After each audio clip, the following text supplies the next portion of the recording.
മത്തായി സുവിശേഷം 8-ാം അധ്യായം. അവൻ മലയിൽ നിന്ന് ഇറങ്ങി വന്നാറെ വളരെ പുരുഷാരം അവനെ പിന്തുടർന്നു.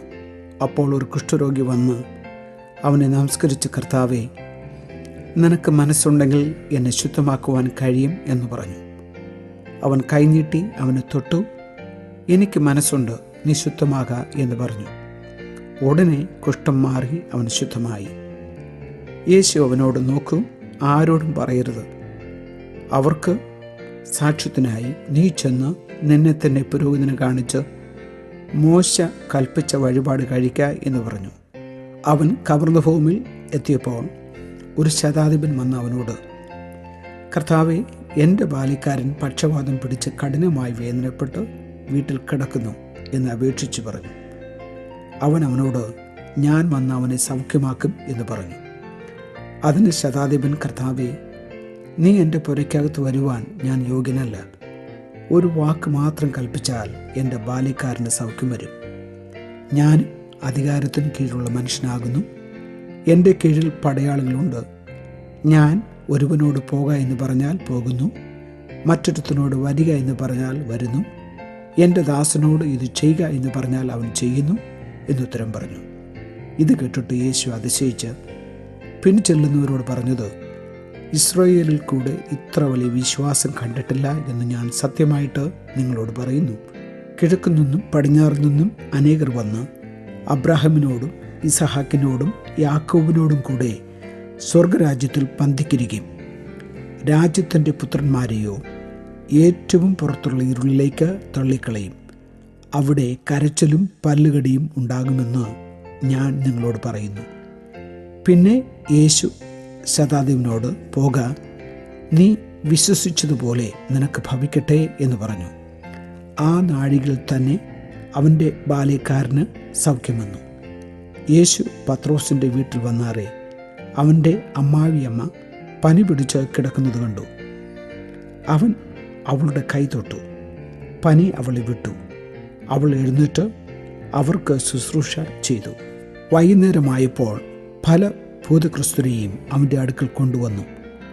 അവൻ വാക്കുകൊണ്ട് ദുരാത്മാക്കളെ പുറത്താക്കി സകല ദീനക്കാർക്കും സൗഖ്യം വരുത്തി.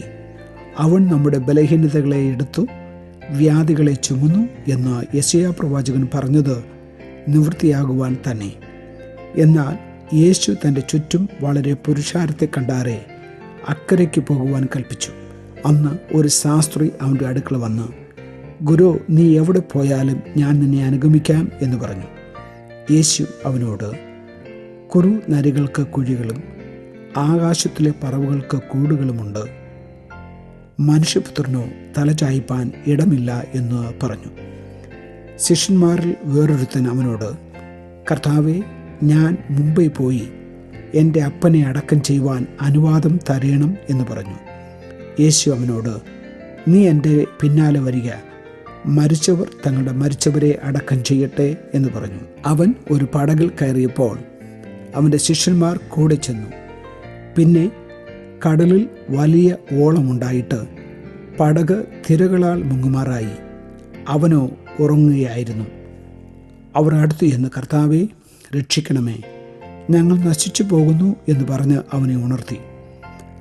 അവൻ അവരോട്, അല്പവിശ്വാസികളെ, നിങ്ങൾ ഭീരുക്കൾ ആകുവാൻ എന്ത് എന്ന് പറഞ്ഞ ശേഷം എഴുന്നേറ്റ് കാറ്റിനെയും കടലിനെയും ശാസിച്ചപ്പോൾ വലിയ ശാന്തത ഉണ്ടായി.